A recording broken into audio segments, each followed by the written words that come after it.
Hello everyone, welcome to our channel study with Priya. আজকে আবার তোমাদের সাথে 10টা জিকে কোয়েশ্চেন নিয়ে আলোচনা করব। চলো আমাদের জিকে কোয়েশ্চেনগুলো দেখে নিই। আমাদের ফার্স্ট জিকে কোয়েশ্চেন, ভারতীয় স্থায়ী গবেষণা কেন্দ্র দক্ষিণ গঙ্গোত্রী কোথায় অবস্থিত? এ আরব সাগর, B Antarctica, C Himalaya, D Bharat. আর আমাদের সঠিক উত্তর হলো বি অ্যান্টার্কটিকা। আমাদের পরের প্রশ্ন হলো 2018 সালে শীতকালীন অলিম্পিক কোথায় অনুষ্ঠিত হয়েছে? এ ফিনল্যান্ড, বি দক্ষিণ Korea, C Russia, D Austria. আমাদের সঠিক উত্তর হলো বি দক্ষিণ কোরিয়া।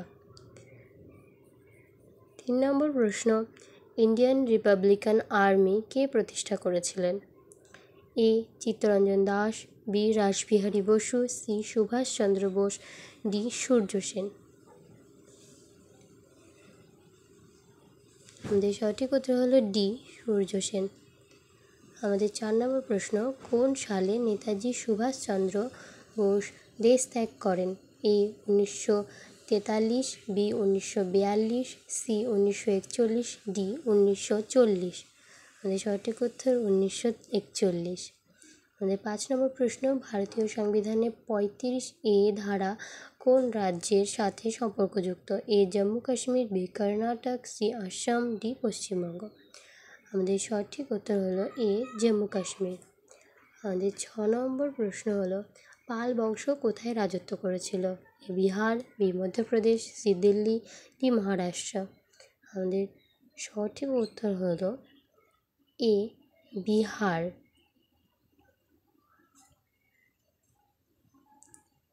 আমাদের 7 নম্বর প্রশ্ন হলো, প্রথম ফিফা বিশ্বকাপ কত সালে অনুষ্ঠিত হয়েছিল? এ 1959, বি 1958, সি 1950, ডি 1930। আমাদের সঠিক উত্তর ডি 1930। আমাদের 8 নম্বর প্রশ্ন হলো, লেক্সিকোগ্রাফি কথাটি কিসের সাথে যুক্ত? এ প্রাচীন দেহাবশেষ, বি অনুশাসন, সি অভিধান সংকলন, ডি আলংকারিক লিখন। আমাদের সঠিক উত্তর হলো সি অভিধান সংকলন। 9 নম্বর প্রশ্ন, কোনটি তাপ পরিমাপক একক? A Newton, B volt, C flux, D joule. সঠিক উত্তর ডি জুল। 10 নম্বর প্রশ্ন, ভারত শিল্পের জন্য নির্মিত প্রথম রোবটের নাম কি? A Fanuc, B Como, C Motoman, D Bravo. আমাদের সঠিক উত্তর D Bravo. Thanks for watching everyone. আর জানাতে ভুলবেন না কে কতগুলো প্রশ্নের সঠিক উত্তর দিতে পেরেছিলেন।